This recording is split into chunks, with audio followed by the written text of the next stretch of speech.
ปูอย่าปากปูอย่างนี้ก่อนอย่าปากอุ้ยบอกว่าอย่าปากอุ้ยปูอย่างนี้ก่อนนี่อุ้ย ไหนก็เห็นหูมันเอาหูเสียแล้วพี่น้องเอ้ยบัดนี้หูน่าเป็นปูล้มพี่น้องเนาะ ไม่เห็นด้วย น่าจะเป็นปูล้มพี่น้องเนาะอย่าปากอุ้ยปูทีนี้เฮ้เห็นบ่บอกว่าจะปากแห้ง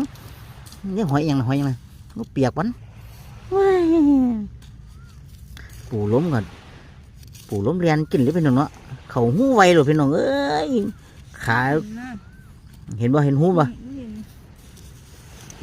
มันหายากเรื่องหูเข้าไปคันมันเราไม่เห็นหูดิดินมันนั่นเหรอเฮ้ยมัดกันเลยไม่เห็นว่าหูวะนี่หูเสียทำหูน่ะเฮ้ยอีหยังวะหมาไล่ไปขึ้นดิหมาไล่นี่